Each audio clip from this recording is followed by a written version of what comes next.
register. I'm not registered with Go. I think we leave it as it is, Dato Sri. Okay. Think so. Right. No, huh? No, how to get in?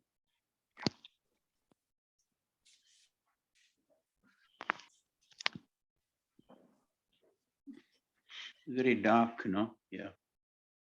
Then you go download, is it? Huh? You go Restart. download. First, Don't know. Download the Zoom. okay, that to save the structure. You see what enter the meeting? Let's see, just try. Download a Zoom. Hmm. Meeting online, download. You go to download.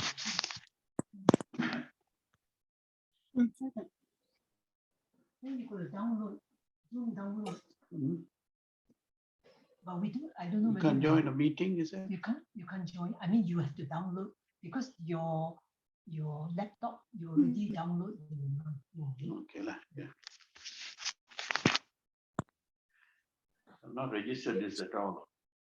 Yeah, but it's already the default is already in there. Why can't we download it? We can, is that? Huh? It's not free. One. Register. It's not free. Yes, it is. Is it free? Yeah. Anytime. Try lah, no harm. One. Give it a try. Nothing to lose. Because see, it's not very clear.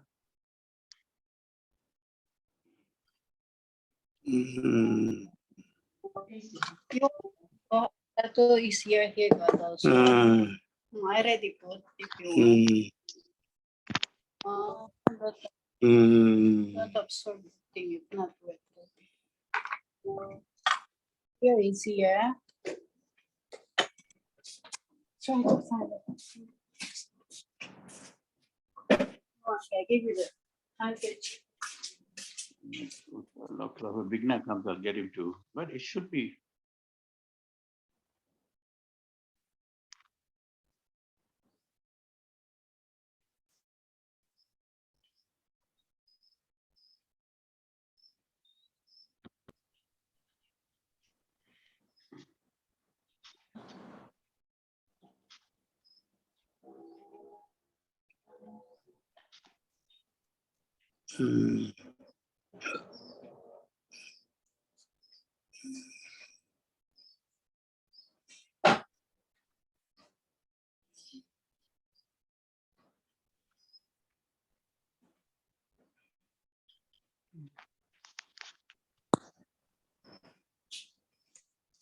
Najib Zafir, how is it going?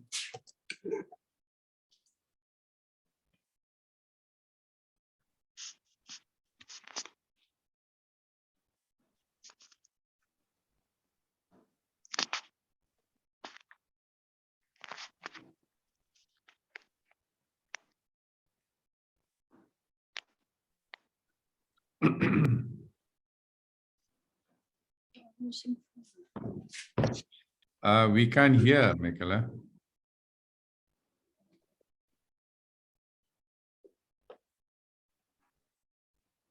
Mr. Bandula? We have no voice from the National Chamber. They are on mute. Can you alert them they are on mute? Thank you.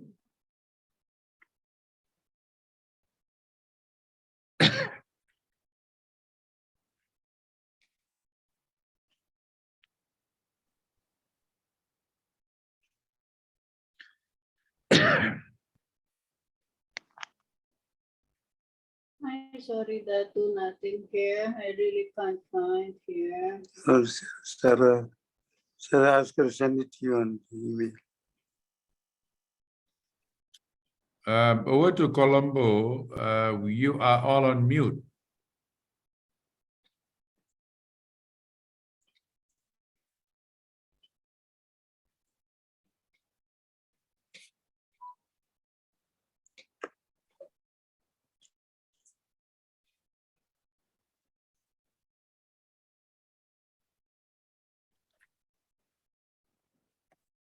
I have already informed them, they will rectify.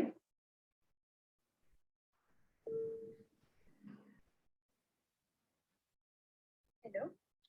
Hi, you're all on mute. Huh? We can't hear you. Okay.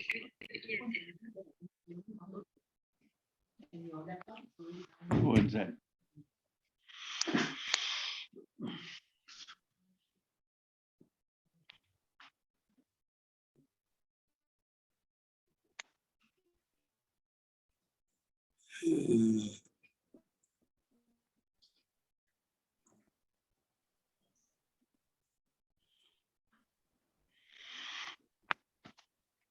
Are you going to travel, Dato, recently?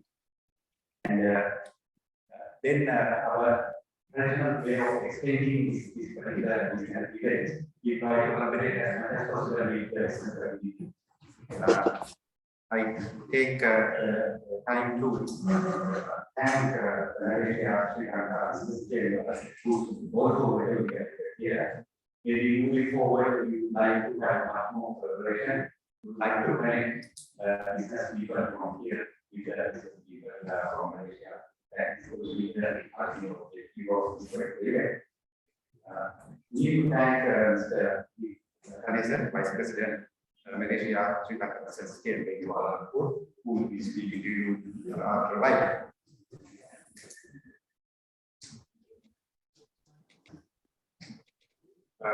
Specifically, I think very brief background of Malaysia.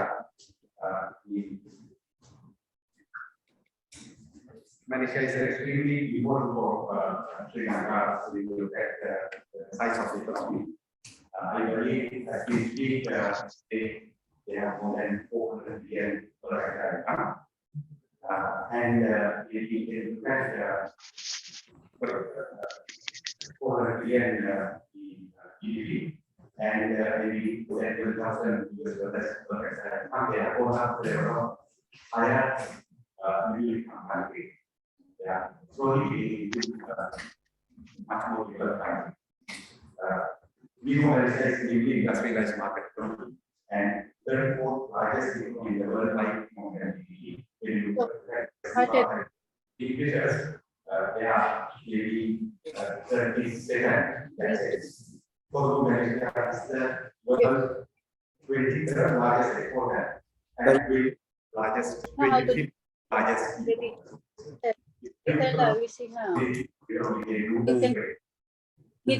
That again. You can gather from there how they can be the third largest exporter and solid economic growth, maybe over 6%, on average for 50 years. On top of it, they have a huge amount of reserves, and they are now, even as we speak, as I understand, is possible. So, those are the kind of important lessons that we need to learn.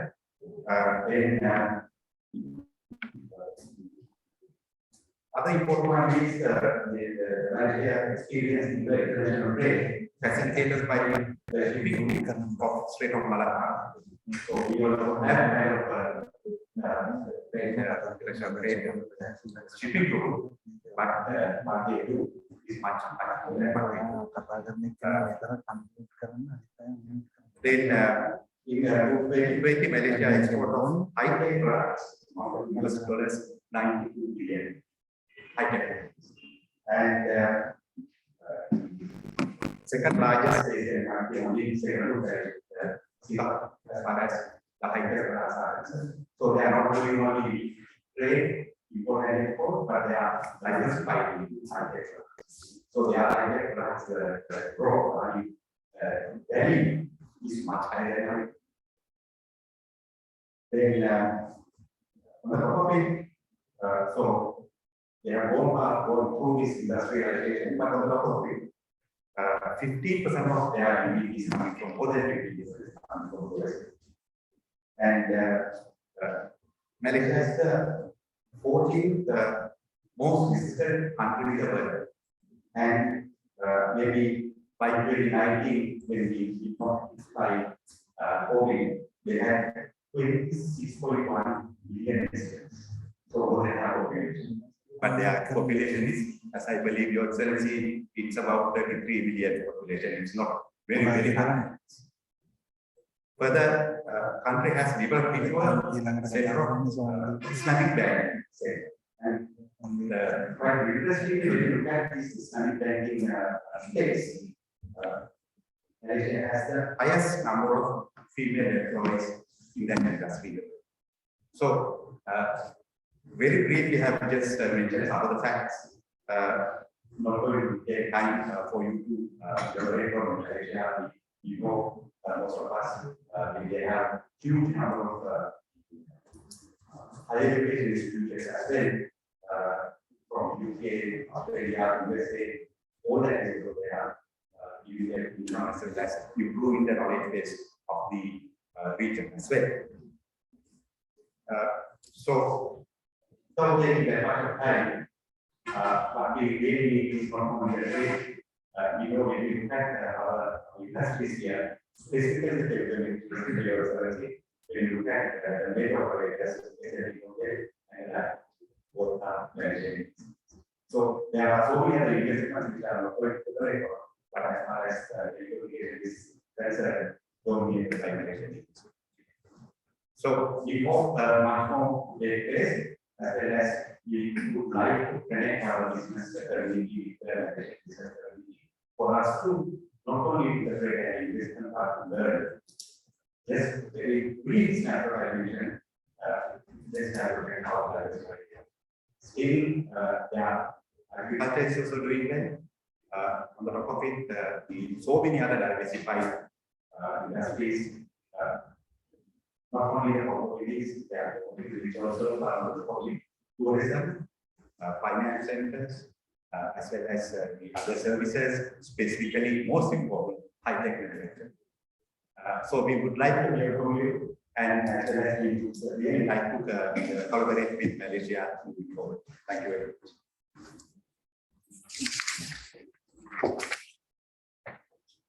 Thank you very much, Mr. Dato, the President of National Chamber of Commerce.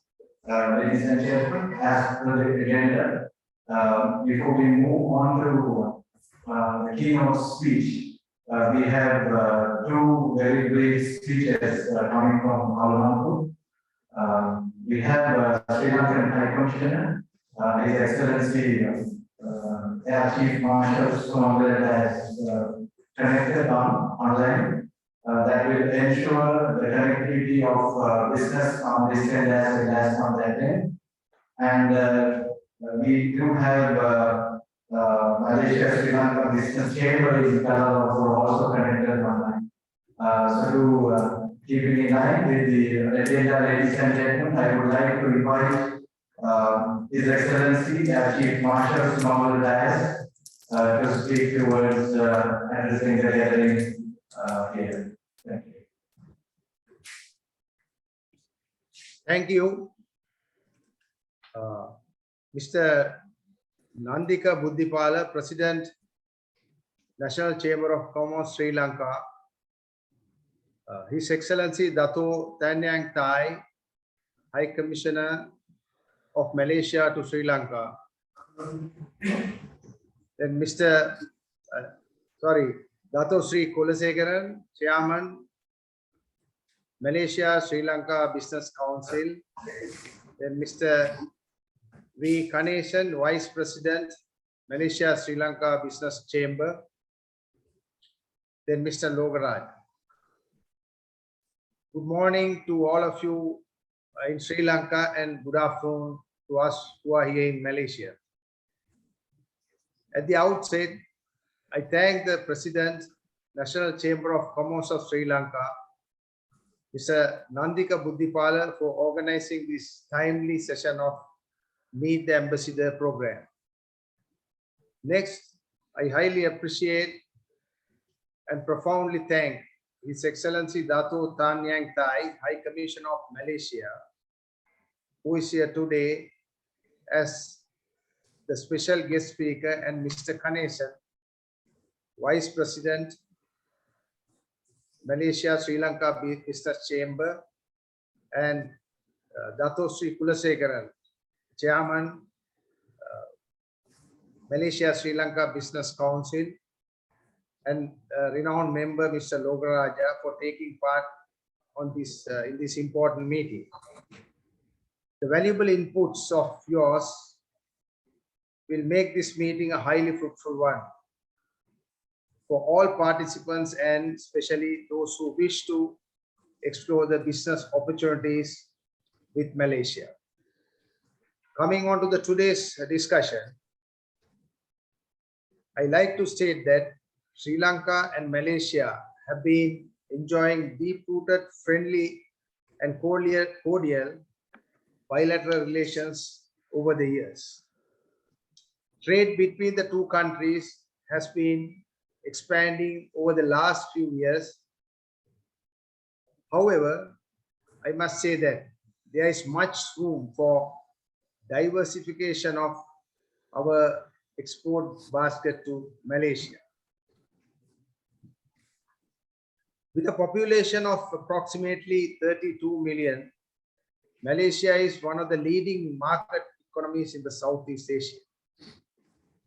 As an upper middle income country, Malaysia is aspiring to achieve high income status and to move further up in the value added production chain by attracting investments in high technology, knowledge based and industries and services.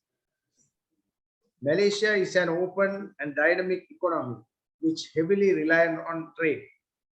The GDP of the country is $372 in 2021. Apart from that, there is a wider market access with its economic integration to the global supply chain with its bilateral free trade agreements and regional trade agreements. Malaysia was the 32nd export destination for Sri Lanka in 2021, with a share of 0.59 of Sri Lanka's total export, with a value of $72 million. However, the import from Malaysia is $770 million due to high volume of imports, including petroleum oil and other raw materials. Apparel has been the dominant export item, which accounts to 13.48 of the value of Sri Lanka's export to Malaysia, with a value of $9.71 million in 2021. Currently, Sri Lanka exports wheat flour, natural rubber, apparel, clothing, accessories, precious and semi-precious stones, tea, vegetable, textile fibers, prepared animal fodder, etc. In terms of growing demand pattern in the Malaysian market and the supplying capabilities of Sri Lanka, potential items can be promoted in Malaysia includes apparel, black tea, dried vegetables, prepared animal fodder, flour, starch, natural rubber in primary form, food preparations, etc. In addition to the close proximity and the ease of doing business, added advantage for companies to enter into the Malaysian market. The doing business 2020 report by the World Bank and Malaysia as the 12th place among 190 countries for ease of doing business. When it's come to food, Malaysia is a major importer of food products, and the import dependency ratio shows that the country continues to depend on food imports and has imported 55.5 billion ringgit in 2020. I firmly believe that Sri Lanka can be a branded supplier for selected items if the market is approached after a proper study and a solid plan of action. High Commissioner of Sri Lanka invites Sri Lankan companies to explore the opportunities in the market and also to diversify the export basket from Sri Lanka. By taking part in trade fairs and visiting Malaysia as individual entrepreneurs and business delegation. With that, I conclude my briefing. Thank you.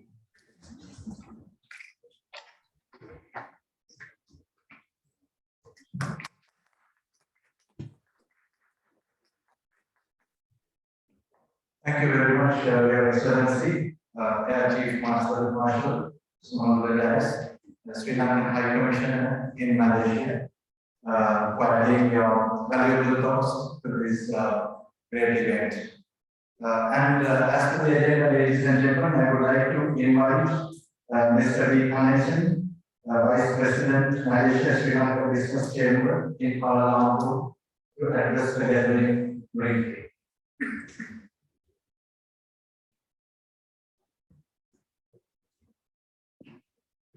Thank you very much. I trust you all can hear me. Mr. Nandika Budibala, President, National Chamber of Commerce, Sri Lanka. His Excellency Air Marshal Sumangala Dias, Sri Lankan High Commissioner in Kuala Lumpur, Malaysia. His Excellency Dato Tan Yang Tai, High Commissioner of Malaysia to Sri Lanka. Our respected Chairman of Malaysia Sri Lanka Business Council, Dato Sri Kulasegaram, and the committee members. Members of National Chamber of Commerce Sri Lanka, members of Malaysia Sri Lanka Business Chamber. Thank you very much for giving the Malaysian Sri Lanka Business Chamber the honor to say a few words. I represent the Dato Sri Chairman and the members this morning. First and foremost, I'm sure you'll join me in congratulating our Chairman, Dato Sri Kulasegaram, on his award recently, where he was conferred the title Dato Sri. Congratulations from all of us, Dato Sri. It's a proud moment for the Chamber, both here, and I'm sure I speak on behalf of our colleagues in Sri Lanka, that congratulations on this honor, sir. Your Excellencies, ladies and gentlemen, on behalf of the Chamber of Commerce, first and foremost, we are very keen and we have extended our deep interest in Sri Lanka repeatedly in the past few years. Yes, in the past 2 years, it's been challenging with the COVID, and now with the current situation in Sri Lanka, we understand the changes that are taking place, and we extend on behalf of all our members our full support to the people and the government of Sri Lanka in its journey forward.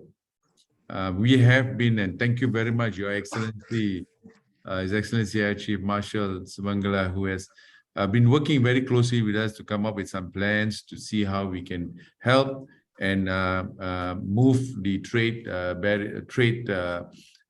engagement faster, including with the assistance of His Excellency Dato Tan.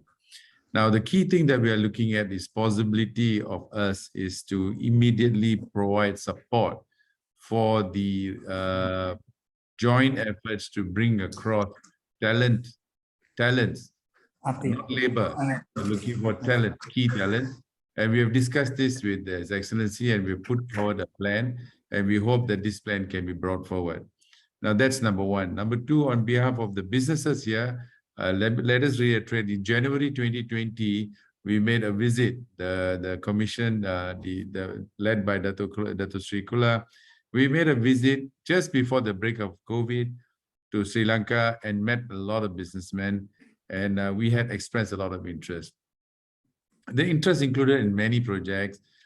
We expressed those interests again on behalf of the members of the Chamber, including the possibilities. I specifically say is that going forward, some key projects that Sri Lanka can look at and where Malaysian businesses are very keen includes on the transportation sector, and particularly any privatization of airports. And I'm particularly keen to say that we reiterate our offer we made in 2020 of looking at privatization of Palali Airport, the northern region, because we believe it's a key sector that can open up your economy to greater tourist arrivals. I think we need to look forward, and these are some of the things that we looked at, and there are many others. And on behalf of all of us here, we send our greetings from our chairman, Dato Sri Kula, and the members, and reiterate that we are here to work through and see how we can move forward. Thank you very much, and have a good session this morning.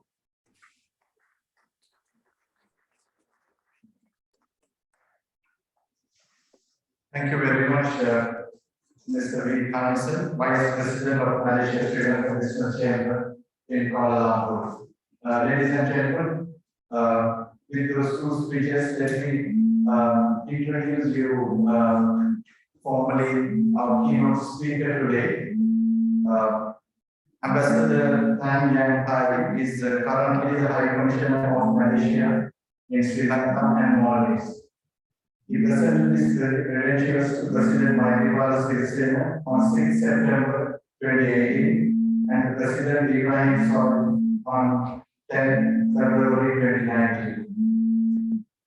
Prior to Sri Lanka, from January 2017 to 2018, he was the Undersecretary of South Central Asia Division, Ministry of Foreign Affairs in Malaysia. Since joining the Malaysian Foreign Service in 1995, he has served abroad as a Consul General in Shanghai, People's Republic of China in 2014 to 2017, Minister Counselor at Embassy of Malaysia in Moscow, Russia from 2011 to 2014, and Second Secretary at the Embassy of Malaysia in Uzbekistan from 1999 to 2002.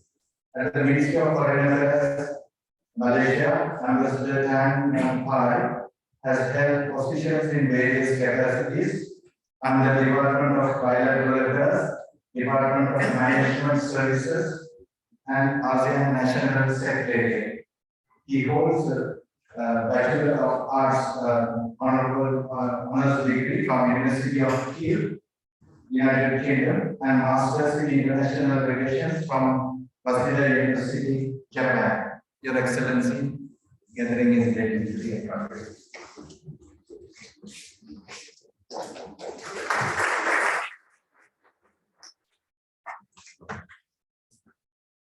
Thank you very much for your kind introduction. Your Excellency Air Marshal Sumangala, Sri Lankan High Commissioner to Malaysia, Mr. Natika Budipala, President National Chamber of Commerce of Sri Lanka, Yang Bahagia Dato Sri Kulasigara, President Malaysia Sri Lanka Business Chamber in Kuala Lumpur, Mr. V. Harrison, Vice President Malaysia Sri Lanka Business Chamber in Kuala Lumpur. Good morning, everyone. I'm very glad to be here this morning, and I'm so glad to see so many of you here. This is the first time I've seen, this is the second time I came back to this chamber, and also the first time I see so many faces, face-to-face meeting. I'm very glad that I'm here and being invited by NCCSL this morning. The COVID-19 pandemic has severely affected the global trade. A decline of 8.9% has been recorded in 2020, which was the lowest since the 2009 global financial crisis. Trades, particularly trades between Malaysia and Sri Lanka, also declined by 26.9%, valued at $679 million by the end of 2020, when COVID-19 started. However, a year later, in 2021, bilateral trade between both countries grew 18.9%, valued at $807.5 million. The strong recovery indicated that Malaysia and Sri Lankan bilateral trade always robust and resilient. In fact, just before I came here this morning, I reflected my childhood. I was born in Penang, and one of the earliest memory I had was with my grandfather visiting a trader, presumably from South Asia, maybe also from Ceylon. I cannot remember his name because at the time I was like 5 years old. But I distinctly remember because my grandfather was a trader of commodities. At the time he was selling cocoa from Sumatra. And I think this gentleman that he visited together with me, he brought me along, was a gentleman buying cocoa from Southeast Asia based in Penang.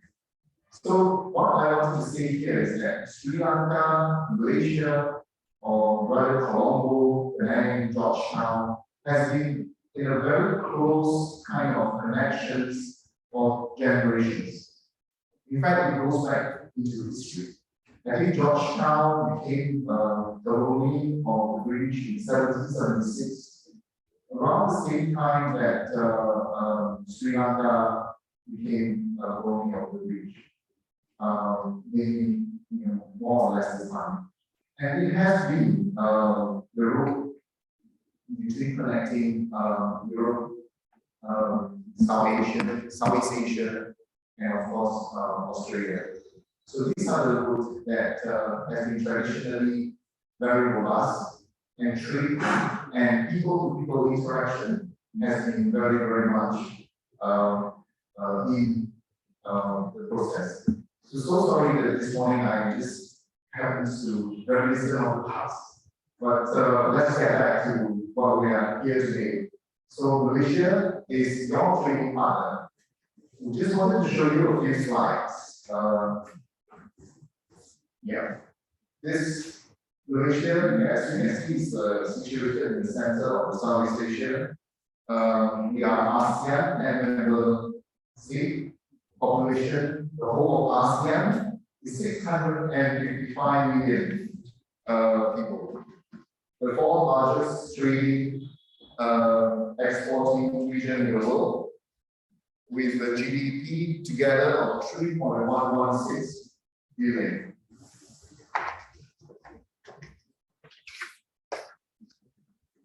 Next, this is a little bit of facts. I think just now, High Commissioner Air Marshal Mangala has already briefly talked about Malaysia, and these are some statistics that we have. But the next slide is very interesting and important. I just wanted to show it to you. You can see that the total trade in the 70s, which is about 10-15 years after our independence, the total trade was 3.7 billion, slightly more than 3 billion. And then coming into the 1990s, it has increased to 58.71 billion. And today, our total trade with the world is 537.18 billion. How do we achieve this? I think from the very beginning, our government and our people realized that Malaysia is, after all, is a trading country. We have natural harbors.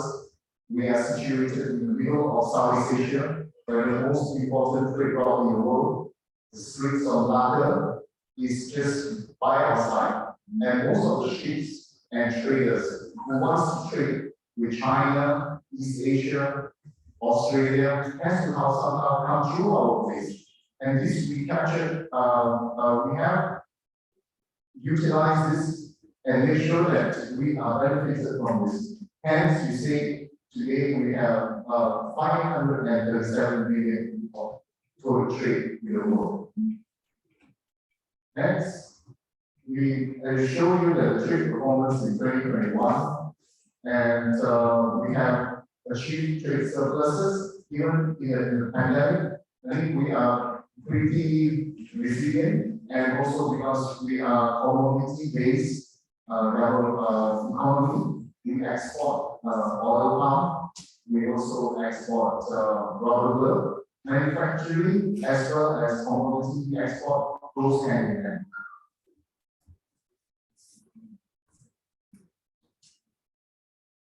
Next, We also have major export and import products that we have mostly E&E, electrical and electronics, petroleum products, palm oil, chemical, rubbers.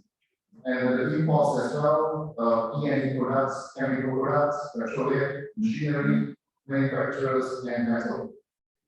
This, why E&E, you can see that on top of that. Let me have a little bit of time and explain a little bit of why Malaysia was able to come to the E&E global supply chain. Malaysia is one of the biggest supplier of chips in the world. And we came into this product when we opened up or encouraged FDI, direct FDI, first from America, from the West, and of course, subsequently Japan, East Asia, China. Then we are somehow in the change of this electronic industry. We are making chips, and these chips are also a very important components for most of everything, household appliances, cars, and all those appliances that we are, modern appliances that we are getting today, including our handphone. So one of the reasons that Malaysia is able to do that because we have a very robust foreign, attracting foreign direct investment, and that will going very well. And once that components or rather the FDI has come into our country, we make sure that we have an environment to also create other industry that will support this E&E industry. And at one point of time when I was in China, I was surprised to see, also to find out, that many electronics and electrical factories in China has many engineers from Malaysia, particularly from Penang. Penang was the place where all the factories were set up. And that was how we first got ourselves into the global electronic chip supply chain. Next, this is trade relations between Malaysia and Sri Lanka. I mentioned a little bit about it just now. We have a very robust trade. Despite the COVID pandemic, we have managed to get back within a year what we had lost. And that was because Malaysia, Sri Lanka are traditionally bilateral trading partners, that a lot of our traders know each other and have been trading for generations. The trust is there. And I want to urge all of you here today to relook again at this important trade relations and make it more dynamic, and so that we will be able to introduce more into Sri Lankan products into Malaysia. There is a huge need of Sri Lankan products in Malaysia, but unfortunately, there needs to have a lot of work to do to introduce these products to Malaysia. I think there's a great need of coconut-based product and tea, of course, garment, and all the products that Sri Lanka currently produce has a huge potential to have an expansion or to have a great market in Malaysia. And Malaysia not only is a market of 32 million, which is very small, but you should see Malaysia as a hub of the rest of ASEAN, which is 622 million. Thus, Malaysia to Sri Lanka or Colombo is only 3.5 hours. Then you can go there, you will be able to do your business. It's very easy to set up a company over there and to have your business set up. And you've already gained access to 622 million market for ASEAN. The next slide I want to show you is very important. Is to show Malaysia's why Malaysia is in such a trading position today. The reason is because of the free trade agreement bilateral free trade agreement to the right, and to the left is the regional free trade agreement. Free trade agreement is very, very important because it reduces tariff almost to zero, and there's no barriers between trade between countries and countries. And we first we had bilateral trade free trade agreement with Japan. We had in 1992, Pakistan, New Zealand, Chile, India, Australia, as well as Turkey. I think to South Asia, we are having two big important markets, which is Pakistan and India. That is one of the reasons why I think Malaysia is very attractive to a lot of FDI because of the access of markets beyond Malaysia. Malaysia market, 32 million, is minuscule, as compared to a huge market like India and China. So through our regional trade FTAs, we also had linkages with almost all the major trading countries in Asia, particularly in Asia, but also beyond.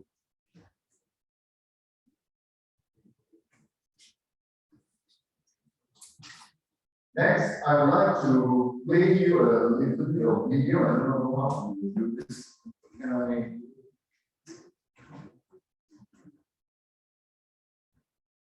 Yeah, can display maybe this will.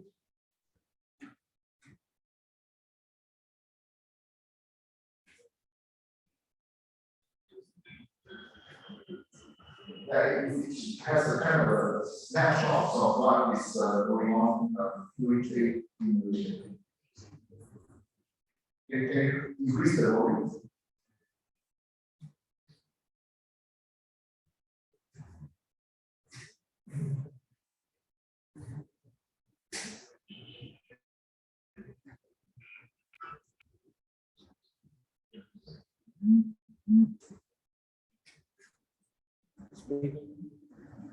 Let's start with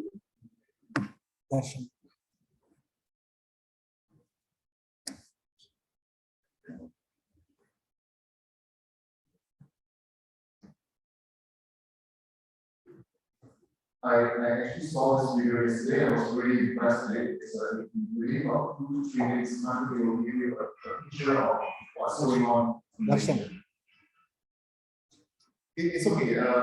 The noise is just the music, but mostly it's see.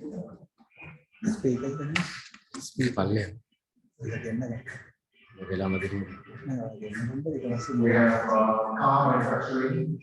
I believe the oil prices are in control. Some of you might know. I was always doing very, very well here. I can see a lot of very long on the road.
By the way, our marketing office, the Malaysian trade office, is based in China.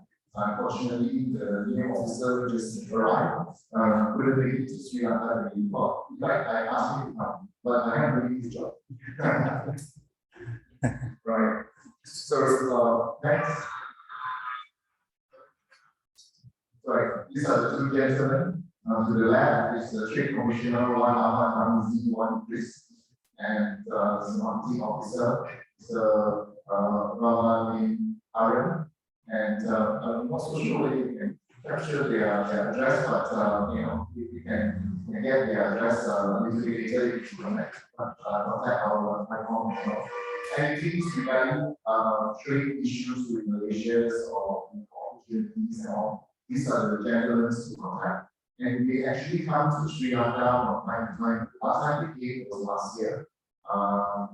We had a seminar as well. It was on these auto parts, export of auto parts from Malaysia to Sri Lanka.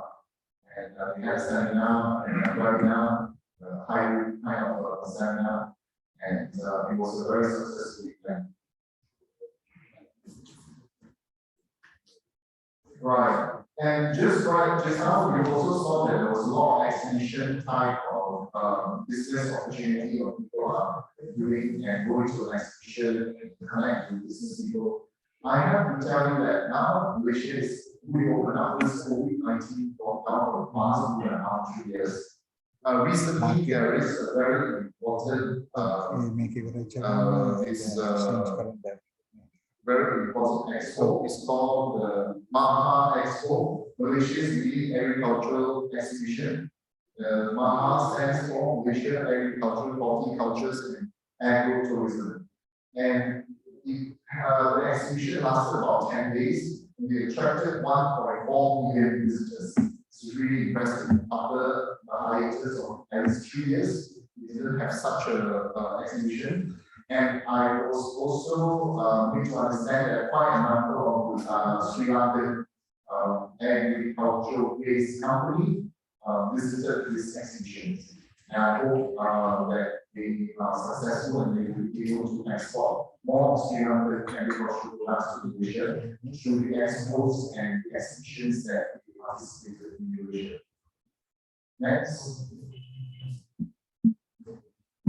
So this is the next exhibition which is going to happen, I think, sometime in September. This is called MIHAS. It is an event for the halal product. The 80 Malaysian International Halal Showcase, which is going to be 7 to 10 September 2022.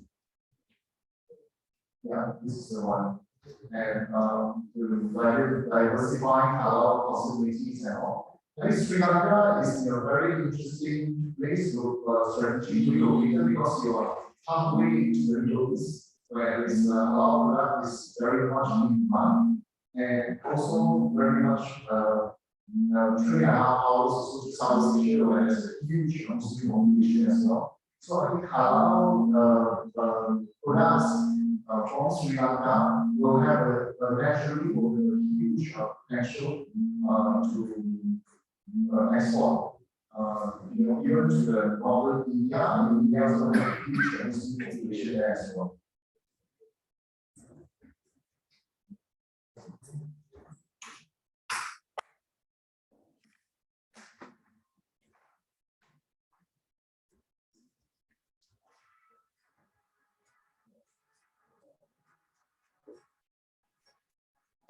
This is some promotional efforts for the halal exhibition which we will have in September. This type of exhibition is very important because we will meet a lot of potential buyers and we will that otherwise not be able to meet. For those who are interested, can take out the links and all. And let me know if you're really going for that. Maybe I can help in terms of visa.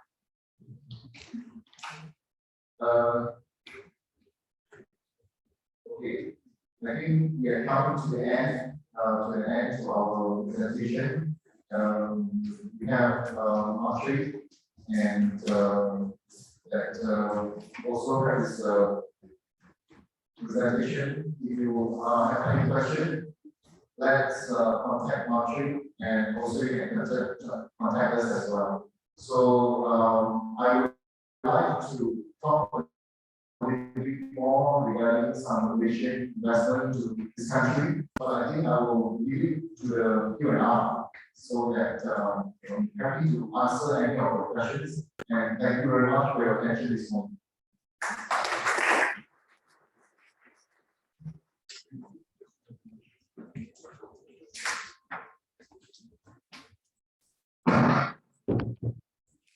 Thank you so much, Your Excellency, for your contentful presentation.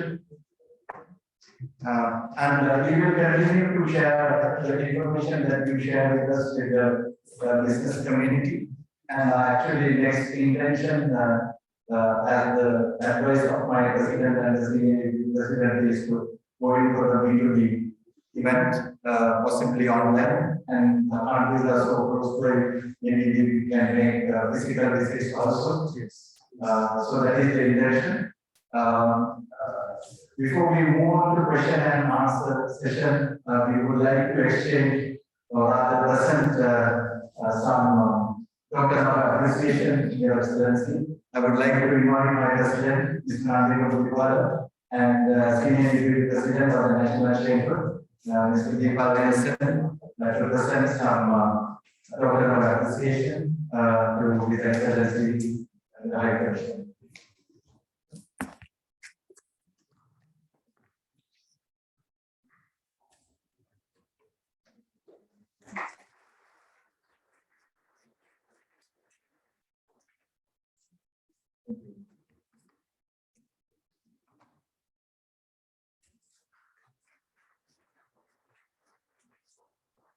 Thank you.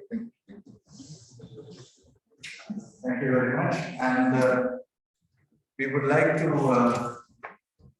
actually acknowledge the presence of Colombo City senior official, Mr. Khan, and Mr. Prasanjit, BOI Executive Director, is also here, and Mrs. Apsara from Export Development Board. They are usually taking part in our bilateral events. They are the town officials representing.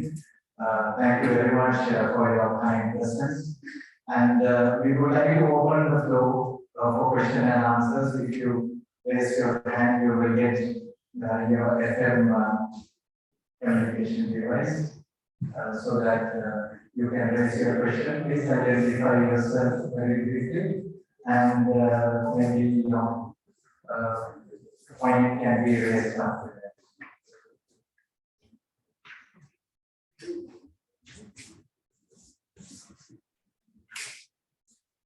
I'm from the Colombo. First of all, Your Excellency, thank you very much for your very informative and very interesting presentation. Your Excellency, we have been exploring various avenues to bring our software products to Malaysia for the last several years. In fact, ours is company that has been operational for 30 years in Sri Lanka. So what is your advice for a software company like ours to bring our products to Malaysia? What is your guidance and provide Excellency? Thank you very much for the questions.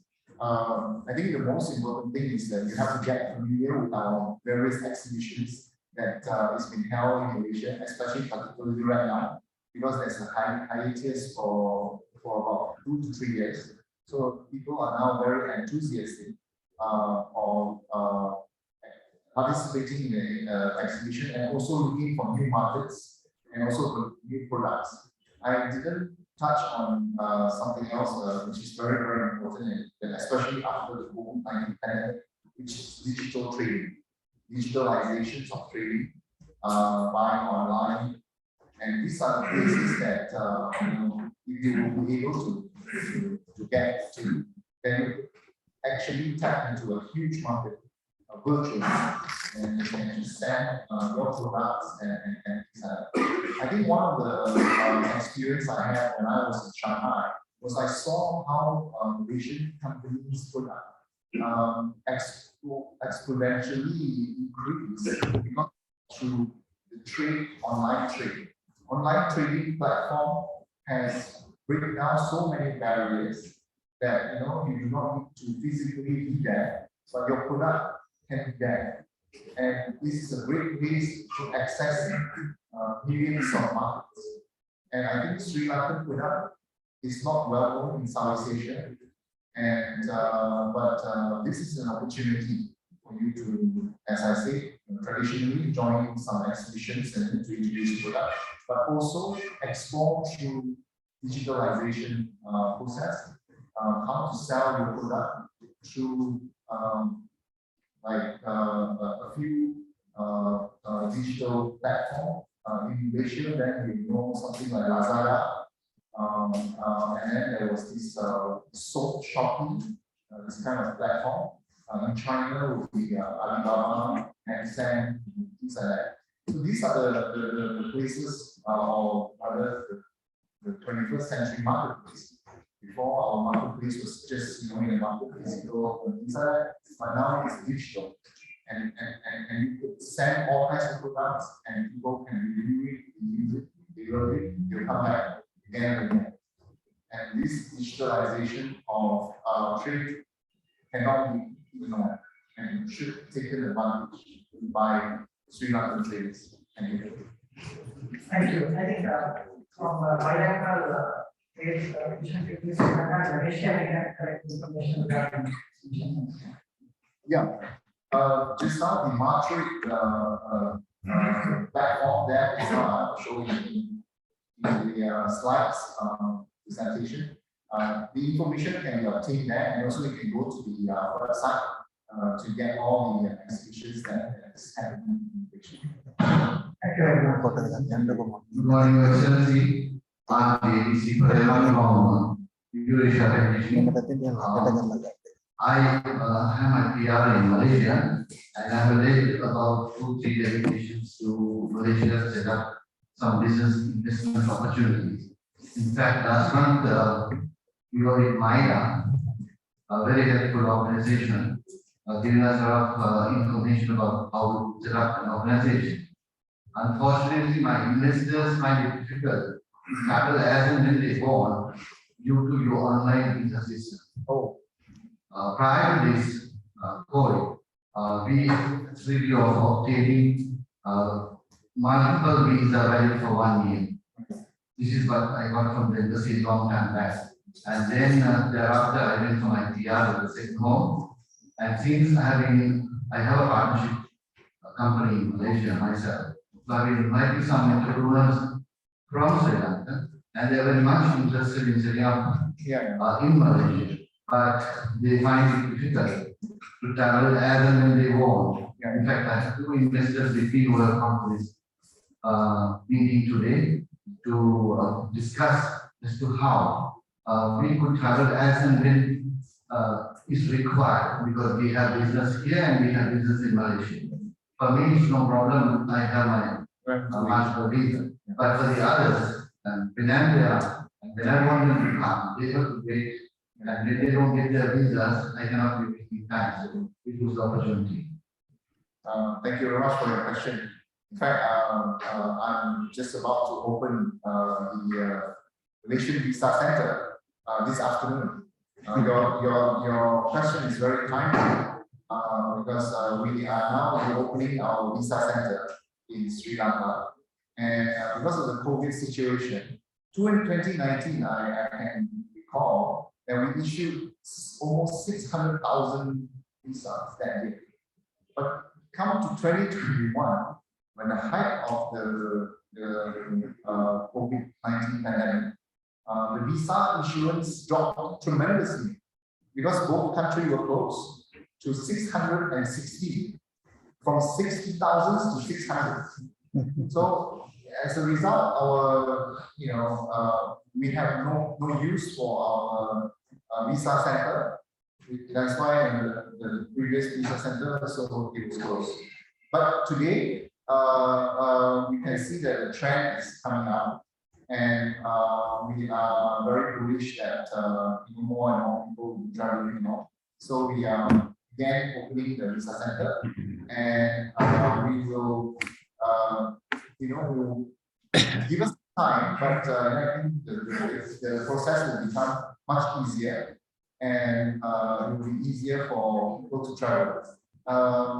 One thing about this visa center will be able to help and assure seamless visa application, and also because of this COVID, border just opened. I think early this year, Malaysian border was still not open. I think starting only from April onwards, slowly, gradually open up. And now you can go to Malaysia even without PCR test, just need to show that you have 2 vaccinations or 2 doses of vaccinations. And these are the things that we anticipate, and we are slowly but surely coming back. And for the business visa, yes, you can come and approach us as well. We are currently giving 6-month business visa. We just need to know that you have been traveled to Malaysia recently, and then we see that in your passport. Then we will be able to issue you a business visa. For 6 months. We will gradually getting back. Maybe by next year we'll be going back to normal. Then we can issue 1 year multiple entry visas. But at the moment, there is no such instruction from our immigration. Thank you. Well, you are appointing JP Travels as your representative to issue the visas. Will they be handling business visas of businessmen and also the professionals who want to go there? Yeah. I think everything is there, but now it's in the they just taken over, so it will take some time and everything. But at the moment, we are issuing social visa. Business visa will come next. But those multiple entry visas, you can come directly to the embassy. And you can inform them, then they will alert us, then we will see what we'll be able to do it. You see, the visa center is to help ease our burden, because our mission here is not very big, and we are not be able to handle so many. Can you imagine 60,000 visas, normally before the COVID? That is a big, huge burden. That's one of the reasons why we need visa center to help ease our burden. Thank you.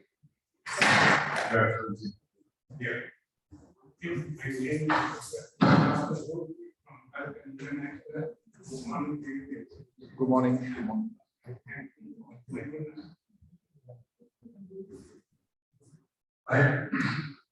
I thank you for inviting us for an invitation to Malaysia. In fact, you were just talking about this car you manufacturing. Can you tell me what is the plan of car that you are manufacturing? Are you supplying with any other countries? Or you are doing only? What is the name of the brand? Yeah, we have 2 brands in Malaysia. One is called Proton. I think we started in 1984. Another one is Pro. That's the second national car project that we have. And the collaboration, first we started out with the Japanese company. Proton was with Mitsubishi for many years.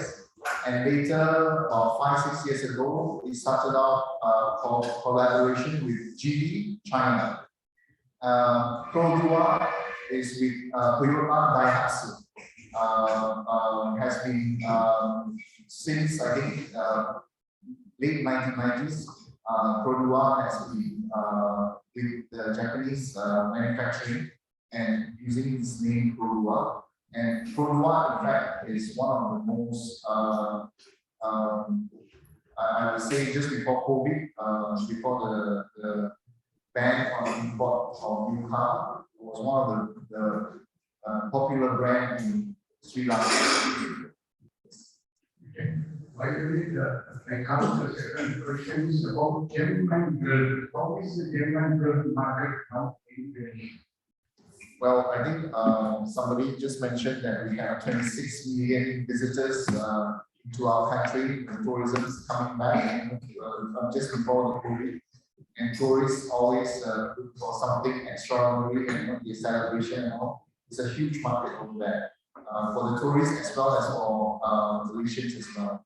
In fact, I went back to Penang recently, my hometown.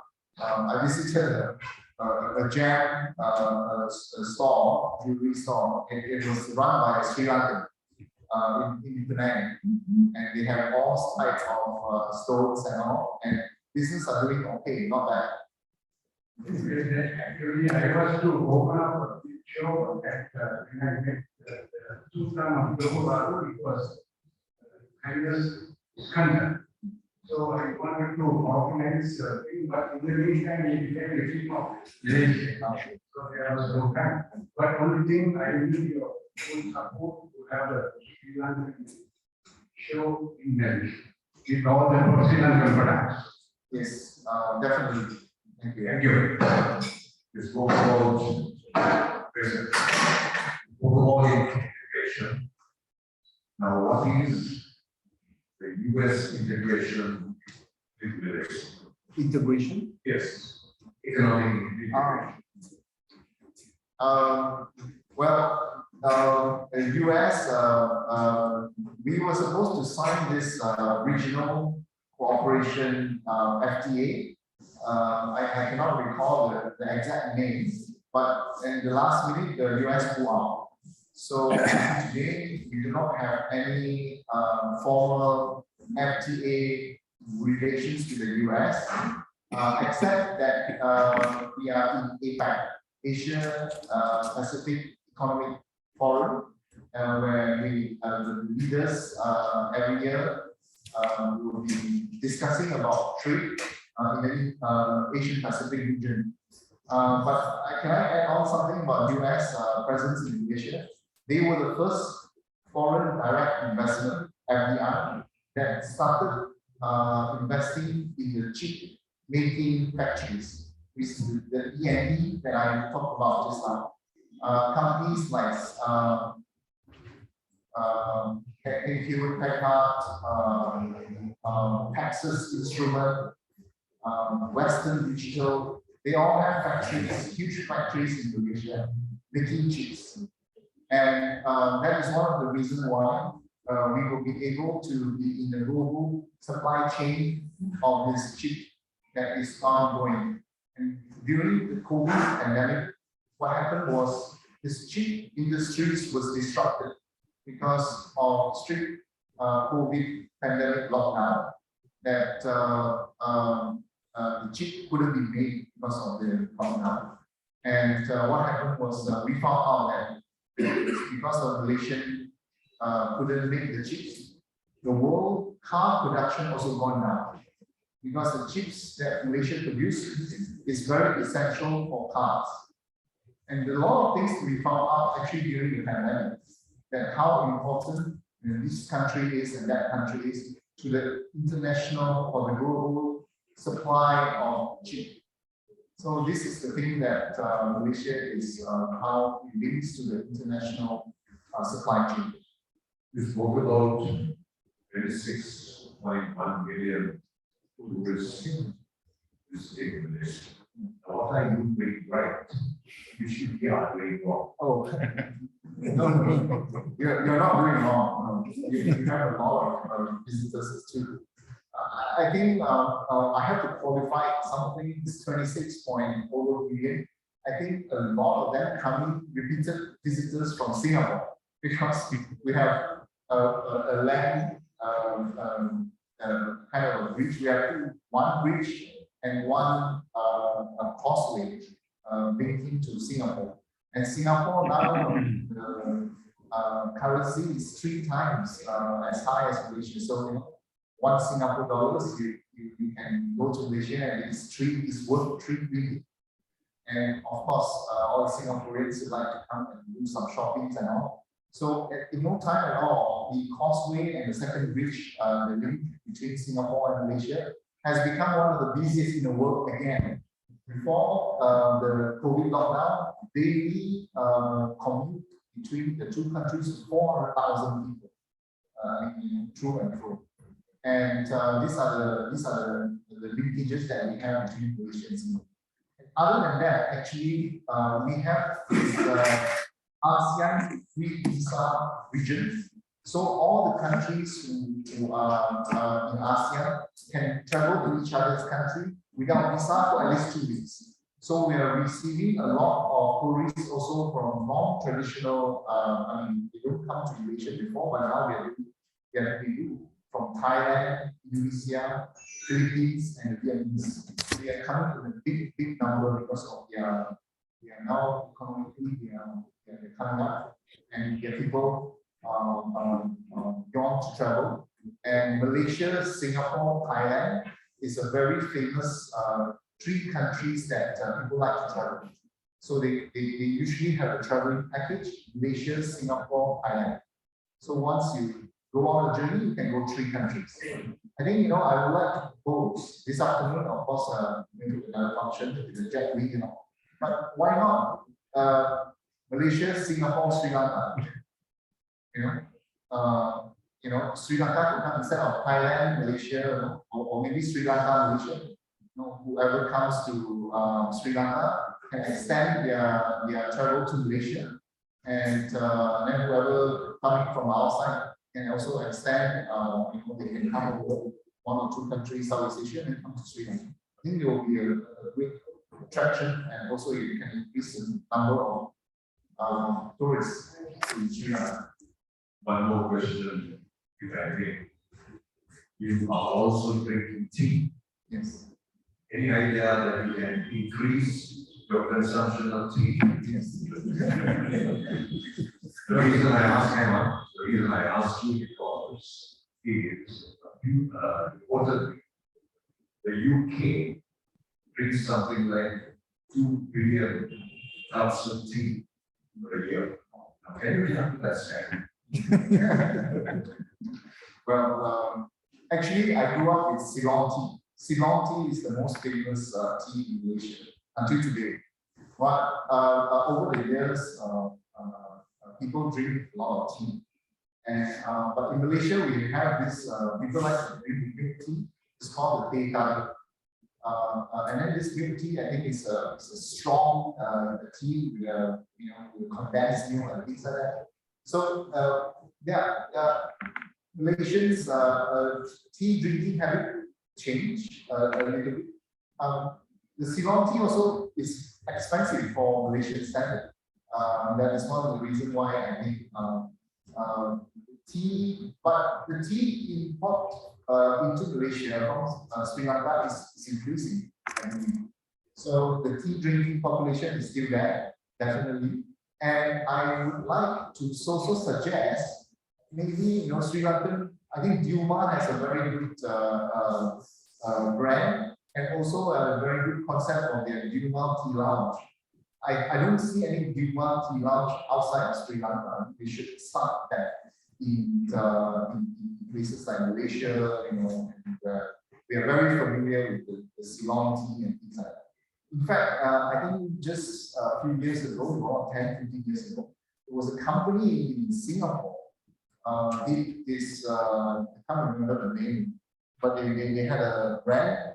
We did it very hugely, and you can see that all over the world now, in most of the international airports. Is it called, starting with a T? Pardon? Okay.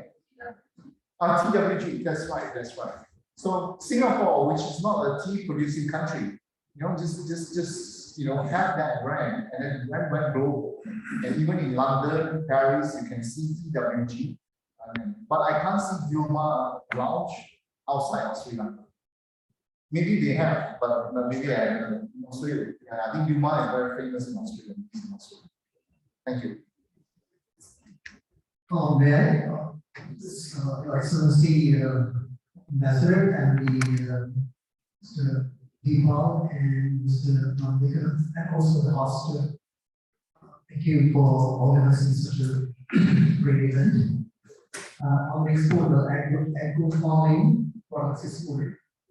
And I heard you, Father, you've been all around Asia and had a good exposure of all this cross culture and experiences. Well, the Sri Lankan process concerning the global market, especially the new exporters, has to get to the lot of what do you call the local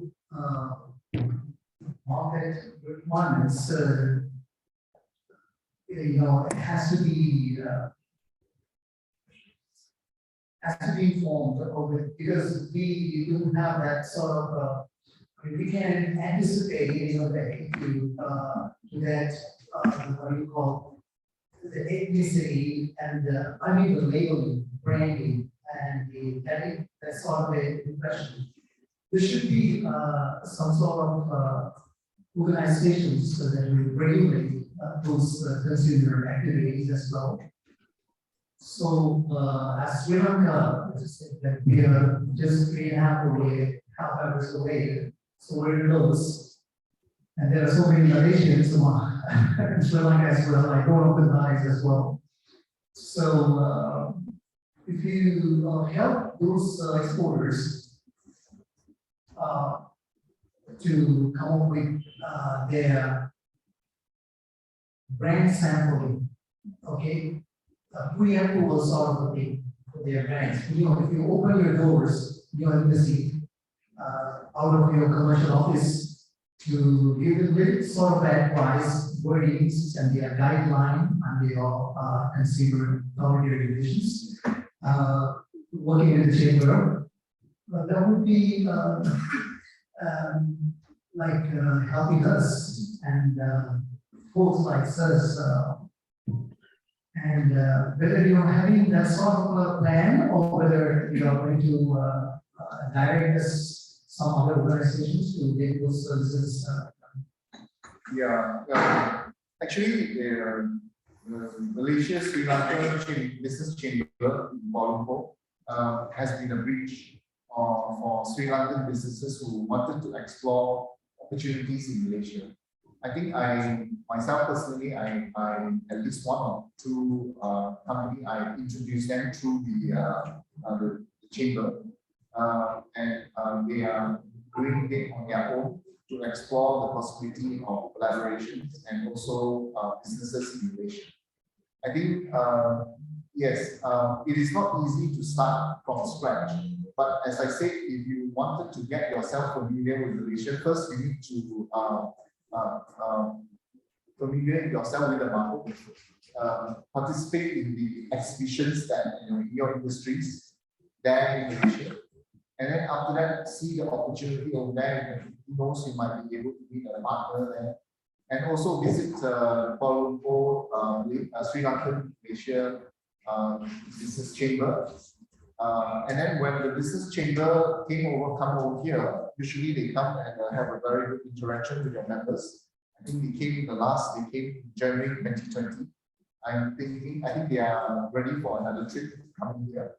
These are the opportunities that we all have, and to have business starting together. And Sri Lanka and Malaysia, I wanted to emphasize again, is that they're traditionally very close. I have friends who can trace their grandmother is actually from here, from Kennedy, from Colombo, very familiar. And I want you to understand this, and that Sri Lanka is already a well-known brand itself in Malaysia. So just need you to go and concentrate and find this market. And I also wanted to share a little bit of my experience when I was in Shanghai. When I first arrived in Shanghai in 2014, durian, I know we all also heard durian. Malaysian durian in China was not known, or rather don't have big market. The Chinese was only eating Thai durian. And somebody went and explore the market for the Malaysian durian. So what they did was, first they have to overcome the how to keep the freshness of the durian, export all the way to China. And somebody came in a research and came out that you need to freeze it, take out the flash, and freeze it at -18 Celsius. And once you have that, it's frozen, sand over that, and when it's defrost, you can have it as if the durian just been opened and you have that fresh one. So that itself, that breakthrough of -18 Celsius has created a zero. Before, a few years ago, it was like zero market for Malaysian durian. Today, it's worth maybe up to 20 to 30 million US dollar. From 0 to 30 million US dollar. Within 3-4 years. Yeah. So, I mean, the market is known for durian, but they didn't have a chance to try the Malaysian variety. But once they had a chance to try it, they couldn't stop eating more. And that's how you grow a market. And in Sri Lanka has great product. You know, so many of the products are it's just that you needed a chance to showcase the product and to promote the product, and then you will be getting a new market. I think that's it applies not only to durian. Durian was just one example, and the other examples that I wanted to give is also biscuit. It's a simple biscuit from Malaysia. Was a biscuit company called Julie's. I'm not sure whether you know about it. They had they sold biscuits in China. At my time there, I think they were selling almost 100 containers a year. Biscuit alone to China. You know, before it was zero. Now they have almost 100 containers a year to the Chinese. Your Excellency, if I can add, the other thing that we have done successfully in Malaysia is to export the 3-in-1 coffee, the coffee sachets. Yeah. It's something that maybe Sri Lanka should look at, simply because the coffee must have value added. Everybody wants instant, the young people want it instant. In China, it's a big hit. Now I think we do a few hundred loads of containers every month on 3-to-1, every quarter on 3-to-1 coffee, 3-in-1 tea and 2-in-1 tea. The issue is a lot of people are health conscious now. So there's so many variants of this 3-in-1 coffee. 3-in-1 coffee with durian, 3-in-1 coffee, 2-in-1 coffee, 2-in-1 coffee with chocolate. So the market is so expanding. Now, the other thing is, of course, health, sir. Your Excellency, is about health products, especially for tea. Tea and milk in sachets. Now, we get tea, 3-in-1 tea from London. At least tea from London in a packet, which I think Sri Lanka can innovate easily. You know, you all have a very good export called Samahan. You know, every one of us knows about Samahan. It's a very good export. So I think combining this, Your Excellency, is a good idea. Combining this into a health-based products can be high value added, but low volume. So something that taking from Your Excellency's view, maybe that if you can create, especially in Malaysia, they are very, very excited about spice tea, you know. So a bit of garlic, a bit of ginger and spice, and you know that gives. Sorry, Your Excellency, I thought I'll jump in there and you know. Well, thank you very much. Yeah, I think that's that sums up a lot of things. Product innovation will be able to capture new market. Your Excellency, Old Town white coffee is one of the favorites. Yes, very extensive talk, very useful, especially on the free trade zone. I have one question. Malaysia is a source for air conditioning, like in Europe, and we are on some. We have been gaining competition from the regional countries in enjoy.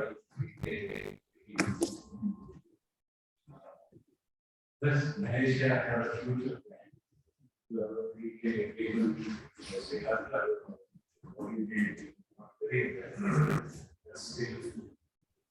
we have Thank you very much for the question. Actually, yes, 4 years ago, when I first arrived, just before I arrived, there was a proposal from our side to have a free trade agreement with Sri Lanka. I think Sri Lanka first embraced this idea of free trade agreement very well. But then in 2018, I believe, they first signed with Singapore. And then after that, there was a hue and cry by some sector saying that you're selling out Sri Lanka to maybe some services sectors or something like that. And it became a non-starter because of opposition. We in Malaysia, we see free trade agreement very differently. We see it as an opportunity for us to multiply ourselves, to be able to access market way bigger than us.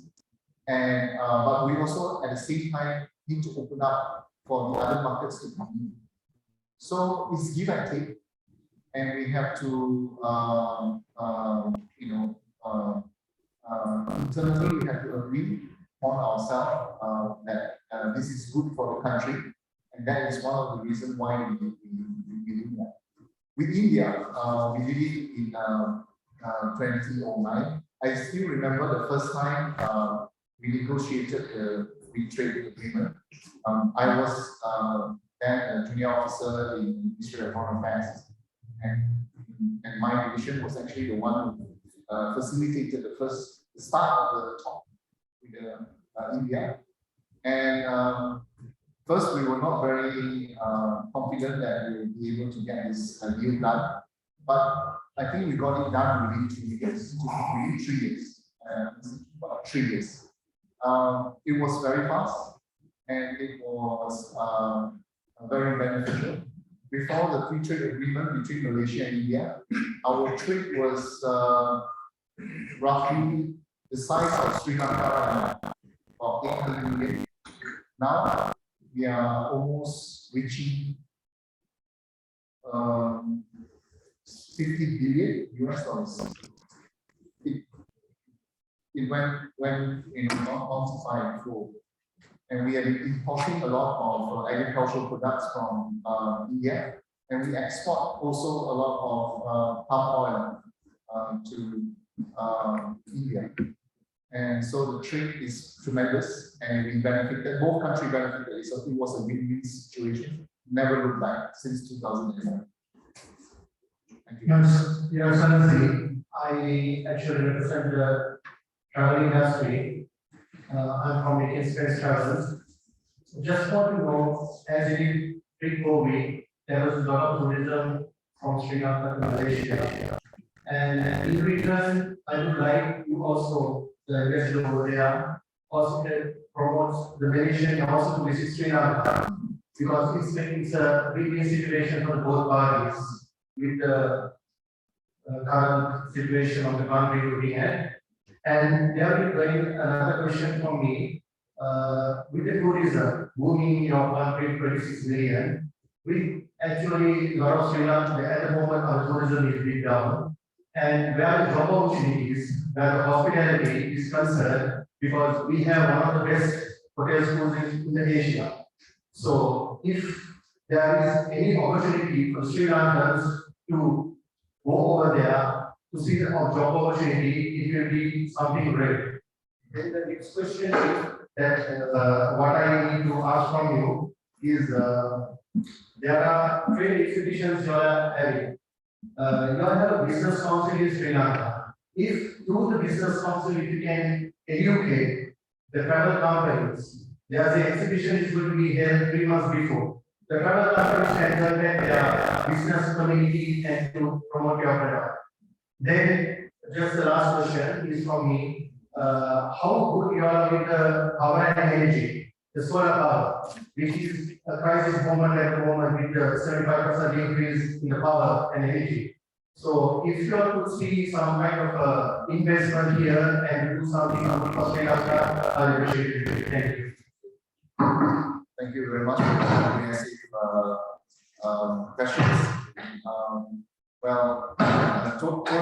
industry, I think what I wanted to say about Sri Lanka is that the Malaysian public, it is not still not very much exposed to the Sri Lanka as a tourist destination. Most of Malaysians are still going to the region and to Northeast Asia. But I think because of the COVID pandemic and this pent-up interest in traveling, I think this is the time for Sri Lanka to explore seriously for markets like Malaysia, bring the Malaysian tourists into Sri Lanka. As I told you, in Malaysia and Southeast Asia, we have a package. Once you go traveling into Southeast Asia, you can travel up to 3 countries, Malaysia, Thailand, Singapore. Here, why not you also package it, let's say maybe Sri Lanka, Maldives, or Sri Lanka, South India, something that, more than one country. Because whatever, I think there is a difference between tourists from Europe, Australia, and tourists from Asia. Tourists from Asia, they like to visit a lot of places. They want to move around. They are not satisfied only staying in one place and relax, kind of train and see the sunset. That's European because they have winter. And for them, they wanted to see something familiar. They want to taste the food. They wanted to. So I can see Sri Lankan tourist industry is gearing more towards the European market and towards Australian market. I can see that because you have packages for free and easy for tourists to come and stay only in the resort for about 2 weeks, and you can enjoy the sun and sea and things like that. But for the tourists, for the Asian tourists, I think they will be interested to visit Perak. I was in Kandy last week, and I see the most wonderful exhibitions of the parade, Perak, the famous Kandy parade. And that will be very much interest to Asian tourists. I think that you're able to sell that would be wonderful. Second, think about the tourists also.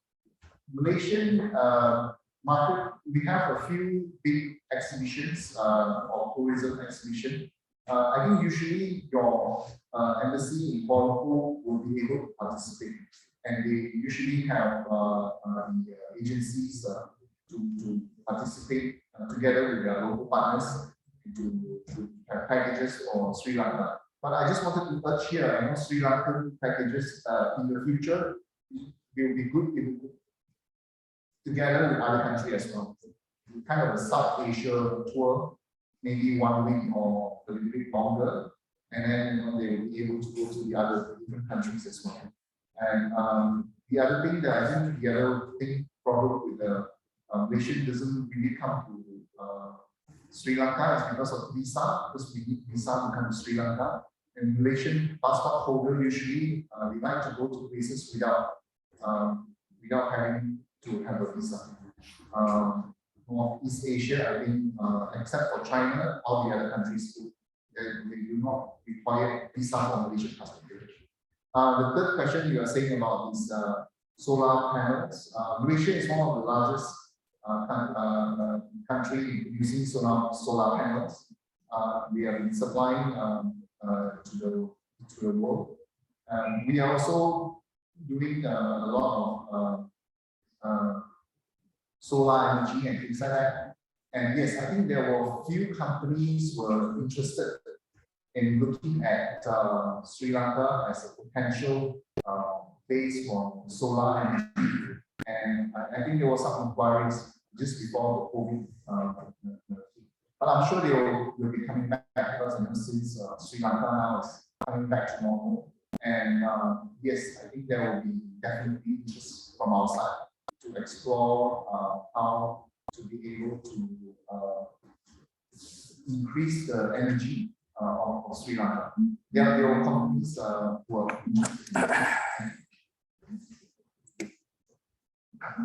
Your Excellency, we are from Kuala Lumpur today. manufacturers of high quality dinnerware, porcelain. We have made several attempts in selling our products into the Malaysian market, but success has not been much. Is there any forum where we could participate and then promote our products? I would also like to say that you cited about halal products. Well, our porcelain can be considered halal because it's manufacturing and the process is within the Sharia law. So there is an advantage we can take. That's number one. Number two is, there is a concern from our customers to work with Sri Lankan exporters. They are relatively reluctant. I wonder whether that is there even in Malaysia. And if so, what could our embassy in Malaysia do to overcome this?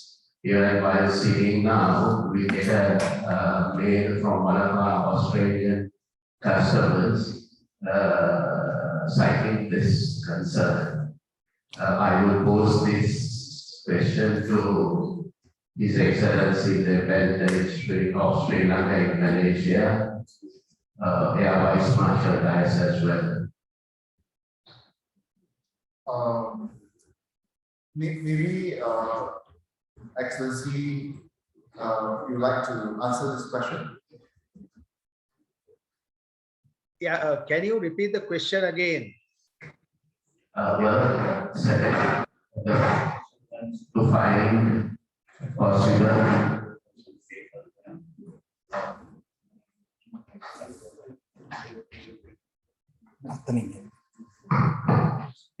first one is to find importers of porcelain paper under our brand, which is Dato porcelain. The second one is there is a concern with our customers that working with Sri Lanka is not very healthy at the moment. So is this sort of thing there even in Malaysia? And if so, is the embassy taking any action to remedy this?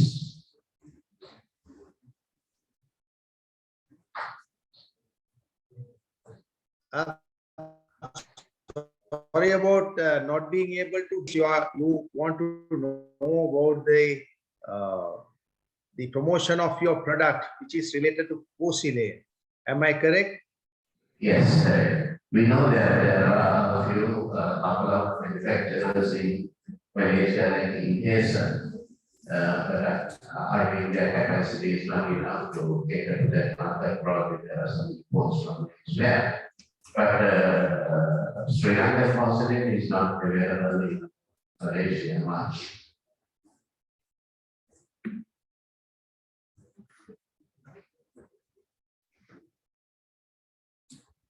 You mean to say that Sri Lankan porcelain is not available in famous in Malaysia very much, right? Yeah, we would like to find some customers or importers who would be interested in buying porcelain. Yes, of course. As His Excellency the High Commissioner told, from the now there are number of exhibitions and also B2B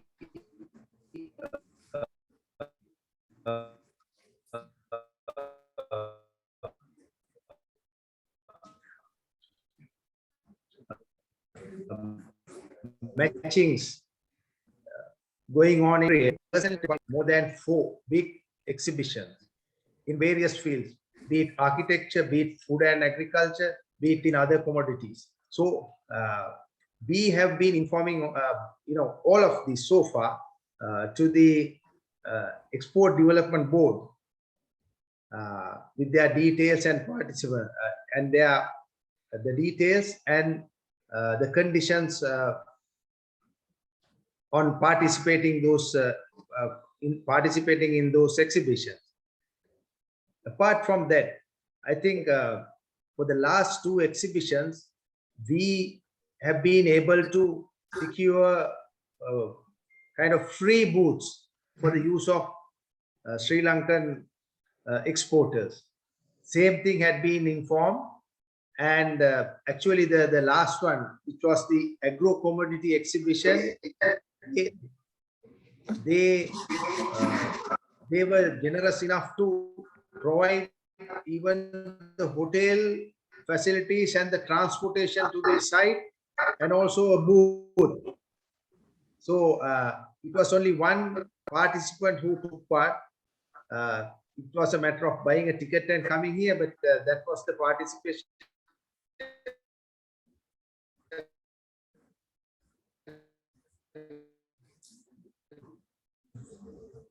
For that, even now we have been given to EDB. I think even if you all contact us directly, we are willing to give all the details and any other assistance that is required. And also making use of the opportunity that I got, I think if Excellency would permit me to take another 2-3 minutes. With regard to tea, my opinion is after 6 months of coming here, the Sri Lankan tea, yeah, it's a big kind of a big, you can say demand, but we have to find this way of meeting that demand. The moment you say the Sri Lankan tea, oh, it is good quality tea, those are the words that are coming out. But the thing is,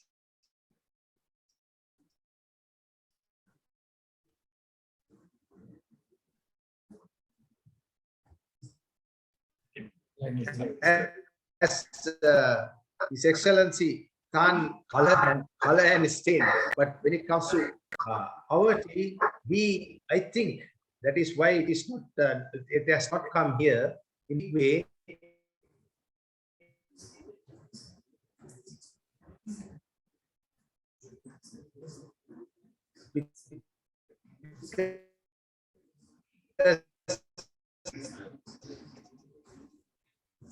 Our tea is so good, and we can't go to that case. So if a proper survey is done and action plan is worked out, I think yes, we can secure bigger. Now we have, as you told, it's demand. It's for kind of middle and niche market. So other thing is about the trade promotion, exhibitions, and B2B discussions on then taking part in those. I think that is the key, and even otherwise we are willing to provide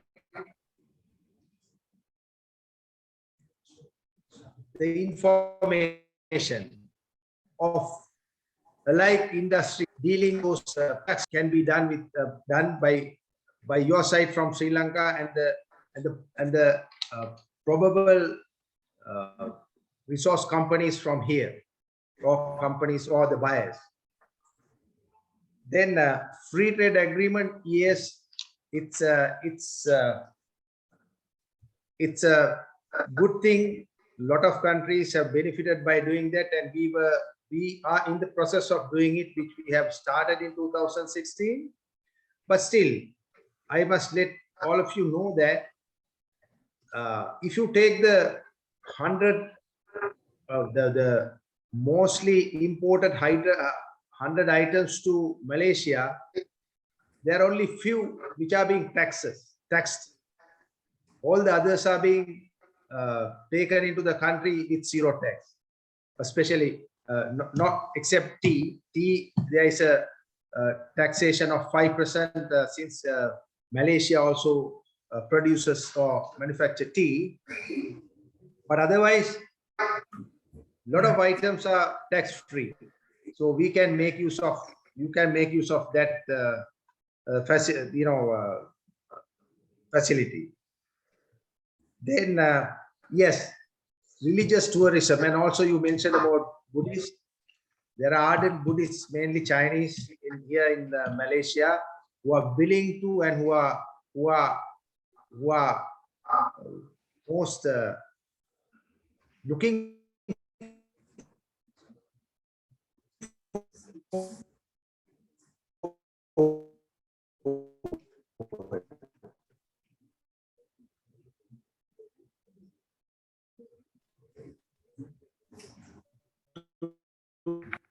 to look into those places, but the tourists here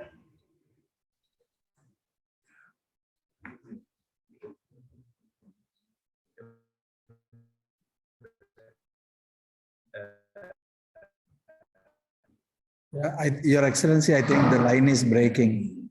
Yeah. Your Excellency, we really can't hear you. I think there is some communication disturbance coming from there. What we will do, I think, maybe moving forward, we are trying to have another session specifically talking if very key to and see. So we are trying to connect specifically this Malaysia Sri Lanka Business Chamber. That's why we have invited them. Our ultimate objective is really to connect two business people. We have had it even in the COVID, during the COVID time also. We had it with Hungary. They came down here physically. Oman came down here physically. Then India came down here physically. We had one-to-one physical events also during the COVID time. But in the meantime, we had at least about 6, 7, 8 these kind of business chambers connecting together. Turkey, so many other countries as well. So I think, Your Excellency, that is going to be very fruitful. Then that particular interaction is going to be important. And there again, maybe that's why we have selected Malaysia. They are maybe 23rd exporter in the world and 25th importer in the world. So it does not mean the open economy is not going to disturb. Of course, yes, we have certain issues at the moment. There are certain restrictions. But if we just look at trade without development, that will never be there. It's not me who saying so. I think the technology Goldberg's Yale University professor recently she went down to Indonesia for a discussion. She was former chief economist of World Bank. What she said, according to the empirical evidence, for you to have inward-looking economy and without trade, for you to develop that, your economy should be extremely large as you need to have 300 million population. So in that sense, Your Excellency, it is going to be India, China, and US. Others cannot trade, meaning that you need to do trade. Yes, we are going through some amount of difficult time, but I don't think that we can get away from that particular trade business. That's why we are promoting this. And our selection of Malaysia, of course, yes, Asian country, their diversity, and specifically when the FTAs were signed, normally what happens, we stay as it is. We do not try to develop our technical skills to get into the global value chain. So we just import and wait. So we also need to have some kind of economic plan as Malaysia does, right throughout. Say they were very rich in commodities, but not only the commodities, they came into the high value addition, huge amount of exports taken place from there. Then the tourism, then the financial. So I mean, so we need to replicate some of these, and we need your support a lot to specifically to improve our skill base and to maybe cater to global value chain. So very briefly, that's why we used to have these kind of discussions.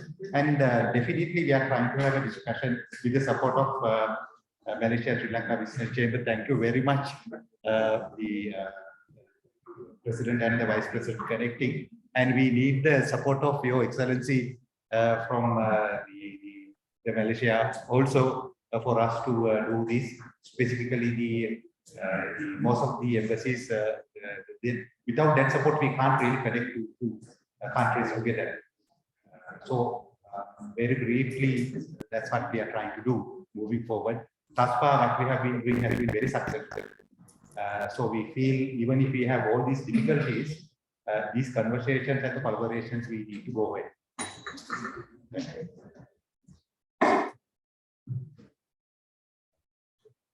Actually, I am from Korea Corporation. We are into electrical switches, sockets, and wires cable manufacturing. Are you in a position to help us to find a distributor in Malaysia, or in the meantime, if you can help us, electrical providers in Sri Lanka to go for tenders for government, etc. So I just wanted to check on that. Thank you. Well, our High Commission here in Sri Lanka is rather small, and our trade office is based in Chennai, and they are the one who is usually looking at all this business and commercial interests. And my suggestion to you is contact them if you can, and then also showcase your products, and maybe they will be able to. And they will be able to inform you, what kind of exhibitions that maybe related to your products that is going on in Malaysia, and maybe you will be able to bring your product to the exhibitions, and then you will be able to find the right partner.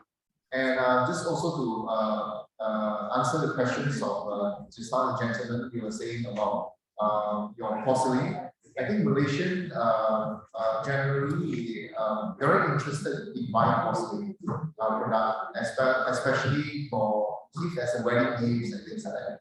And I noticed that Nori, which is now 100% produced in Sri Lanka, is very sought after in Malaysia, and it's one of the most expensive set that a family will be able to buy. And usually at wedding occasions and things like that.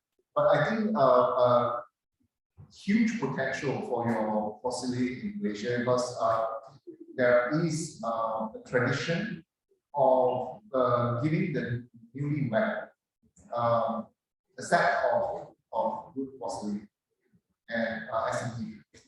So definitely there's a huge market potential in Malaysia. And I can't recall I've ever seen your product in Malaysia, but definitely Nori is, in our high-end supermarket and all of that. But I think your product is very good. In fact, I'm using some of it here. So I don't see any problem for you to export your product with the right partner in Malaysia. Right, thank you. Your Excellency, we will contact you in case we get stuck something. We will antibody and try to find out some files.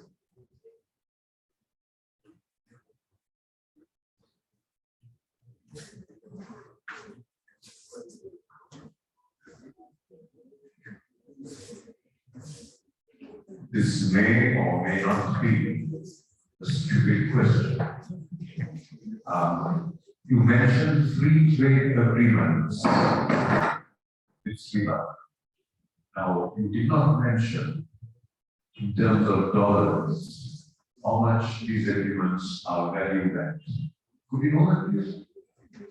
Well, I wanted to come back to His Excellency Sumawala just now. He also mentioned that even without the free trade agreement, there is actually quite a number of Sri Lankan products tax-free or without any tariff at all coming into Malaysia. because we are an open trading country, so many products are actually zero tariff and things like that. So I can see potential, yes, but I don't have a number on it because FTA is a very interesting and also dynamic kind of agreement. Once you sign it, then you explore, then sometimes you find something that is still not there now, but maybe in the future. For example, China, the example of us giving the example for the durian, when we had our regional FTA with China, ASEAN-China FTA, I don't think our durian product was, in the menu or it specifically mentioned anywhere. But later on, it became one of the successful products. So, who knows, after signing Malaysia, Sri Lankan free trade agreement, they will be able to explore and find some new products that, it is very popular in Malaysia and Sri Lanka to export. And these are the things that we always kept in mind. And there's an immense opportunity we signed at that is fine. One more question, Excellency. My request is for the Malaysian High Commission in Sri Lanka, along with the Sri Lankan High Commission in Malaysia, organize a business delegation from Sri Lanka to go over to Malaysia and see to themselves the facilities that are available there. Because I know it personally myself, doing imports and exports, how easy it is. I mean, there is no red tape or anything like that, and the banks are very friendly to help you. So, if a business delegation is taken from Sri Lanka and they can meet some partners over there, they will be having an idea of the potential that they have in that market. I think that's the next move. I personally feel that should be the next move. Thank you. Yeah, I think that we can really go towards that. Maybe first we will do some kind of maybe Zoom kind of connection to get the business people together. That will strengthen as the first step. Then the trade delegation, of course, yes, we have been doing it. I think unfortunately with the COVID time, most of the things were disturbed. Rather than Sri Lanka going out to other markets, what we have done, we were able to get down at least about 4 delegations from other countries to here. In fact, the Hungary came, they chartered the flight by themselves. But I think moving forward that we need to get out of this situation and we need to promote our trade delegations going out of the country. We definitely do that. But immediately, Your Excellency, after both the Excellencies, after this particular discussion, what we are trying to do is to get this specifically the Malaysia Sri Lanka National Chamber to get some business people connect with the local business people. That model also works. Then they can one-to-one they can speak, and then we give that particular facilitation first, and then we'll move forward with trade delegations going over there as well.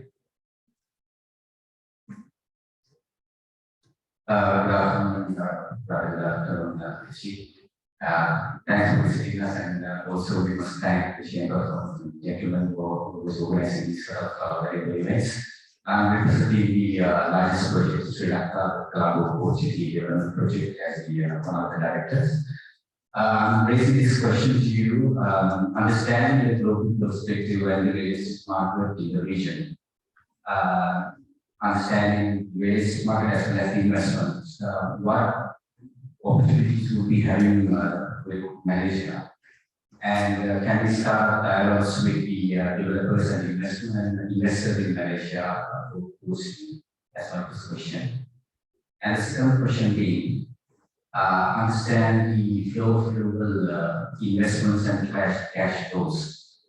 Do we have anything to learn from Malaysia, understanding the geopolitics, as well as any learning for us how we jumped from 3 billion to 587 billion within 50 years, while in Sri Lanka? Thank you. Thank you very much for your question. Yes, I think Malaysian investor will be interested in looking at the opportunities of the port city, and I think it will be a good idea to have some kind of exhibitions of the port city and its potential in Malaysia. Definitely will be attracting a number of interested parties. On the other hand, Malaysian investment in Sri Lanka has always been there.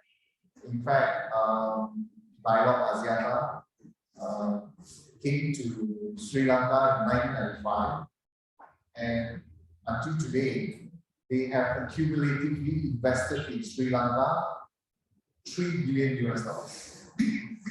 And from one company, they have expanded to 4, if I'm not mistaken. And now they employ almost 5,000 Sri Lankan working in the various companies in Dialogue Enterprise, Dialogue TV, the data center, you know, and then it's a digitalized company as well. So it is a very big and direct investment from Malaysia. Until today, I think we are still quoted as one of the largest investors in Sri Lanka, I mean, accumulatively. And it is also important that Sri Lanka has been also giving back to this company, Axiata, because this, when an investment happens in a country, it's not only one way, it's also both ways. So actually, Sri Lankan has many talented telecommunication experts now working in the headquarters in Axiata in Malaysia. I can tell you this because recently my son interned in the Axiata headquarters in Malaysia, and his immediate boss was a Sri Lankan in Malaysia. So this investment is good for both countries. Many people doesn't understand this, but it is what sometimes countries interact, not only officially, but also through this investment and through a lot of interaction between people to people and things like that. And the second question about this. Sorry, your second question was what learning we could take up from the growth of your economy. Okay. I mean, stop all the geopolitical pressure and sort of. Thank you. Also facing the same situation. Yes, we became independent in 1957, 65 years ago. And Sri Lanka then was already an independent country, and we looked up to Sri Lanka. In fact, our first Prime Minister was a good friend of your second Prime Minister, Dato. I think he recently, I went to the botanical garden of Kandy, and I saw the tree that he planted, 67 or 66, I can't remember. He was there, planted the tree there. And I took a picture with that tree. And yes, there was an understanding in Southeast Asia, because when we became independent, or rather during our independence, there was a struggle against the communist insurgency in our region. And there was a height of a Cold War during that time. And then we always, all the countries felt that we need time and space for us to develop peaceful time and space. And hence, in 1967, ASEAN was created. ASEAN was created 1957, 55 years ago, because the region needs stability and peace for it to develop. And since 1967 until today, no ASEAN country has gone to war with one another. I mean, there's some misunderstanding at the border, something like that, but nothing major, no war. And this is a time for us to develop our country's economy. And this was a time that we gave space to one another, so they do not need to concentrate on defending our borders, but fortifying our economy and lift up the poverty of our people, so that our people can have a better life.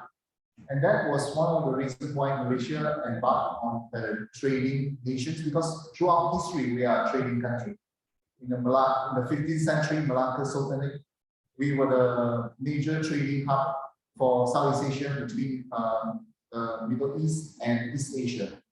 And again, during the British colonial time, we again transported and transformed into another business hub between Europe, Middle East, Southeast Asia, and Australia.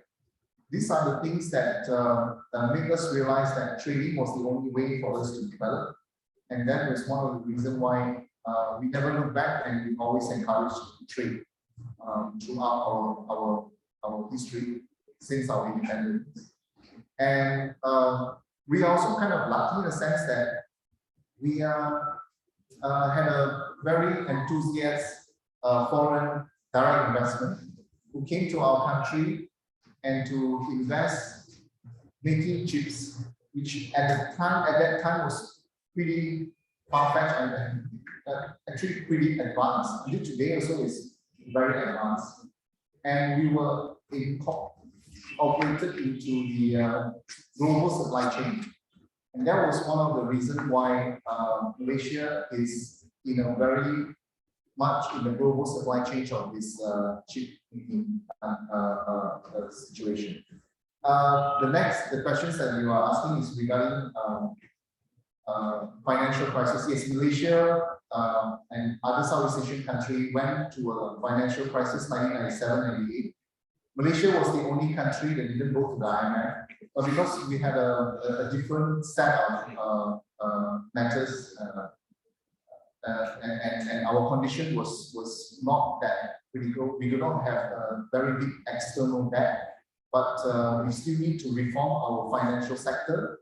That was one of the reasons why I think our bank consolidated after the crisis. We used to have like 20 over banks. After the crisis, the numbers of banks came down to less than 10.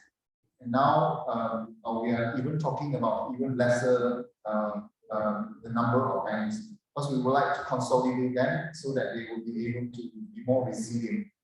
And I hope that answer your question. And yes, we had a very difficult 2 years, but we came back robustly. Maybe to add, Your Excellency, when you look at ease of doing business, they are ranked very high.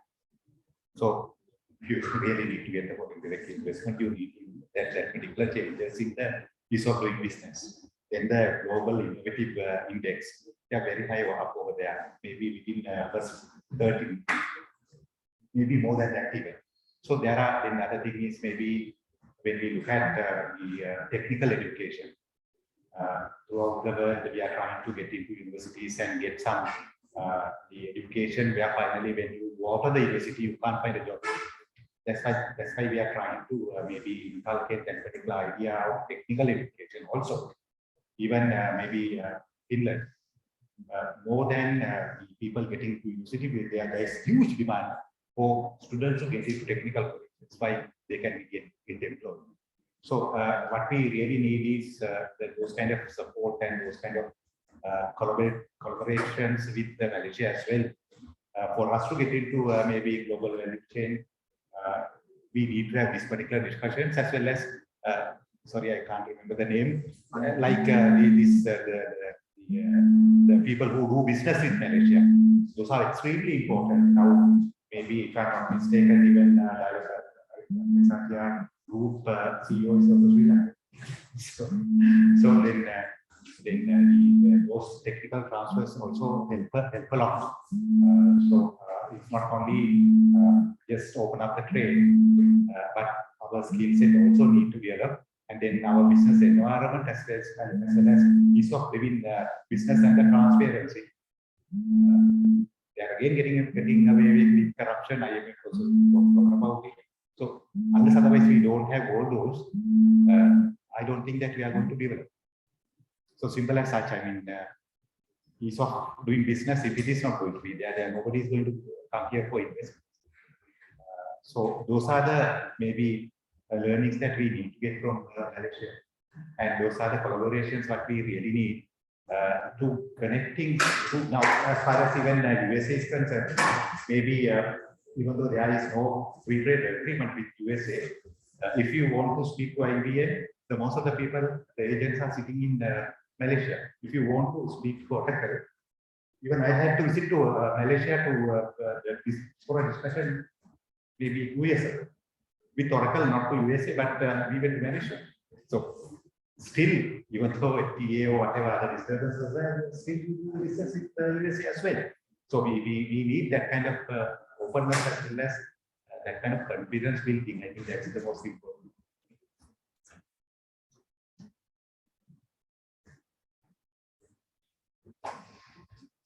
Okay, ladies and gentlemen, it's time for us to conclude the event. And our next move is, as mentioned, at the head table, and our speakers from Kuala Lumpur. We are actually planning a B2B event. First, it would be virtual, and hopefully, as suggested by you all, we will go for a physical B2B event as well. Either we go that way or we come this way. And please look forward to another Meet the Ambassador program very soon. Hopefully, it is final. So we are taking one by one. Actually, things are getting normal. So, ladies and gentlemen, let me thank very briefly Mr. Natik, President of the National Chamber, and our Senior Deputy President, Mr. Deepal Nestor. Plus the government representatives here from VOI, my friend Sanjay and Kamil from Kuala Lumpur City, and Sapsara and colleague from Export Development Board for gracing this occasion. We would like to thank the connections or other Kuala Lumpur visitors for this meeting. Your Excellency, our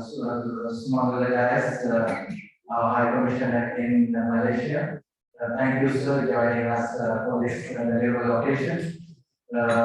We would like to thank Megha Abhikon, also your commercial officer, who has been our coordinator in getting most of the things done on your side. And at the same time, we would like to thank Dato Sri Pudasekaran for your valuable presence, sir. Thank you so much. And Mr. B. Kamison, Vice President of the Sri Lanka Malaysia Business Chamber over there. Thank you so much. And ladies and gentlemen, we would like to invite you to have some refreshments also. And maybe you can meet each other and have a bit of networking as well. Thank you very much, and Your Excellency, we greatly value your presence. Thank you. And we look forward for your continuous support. Thank you.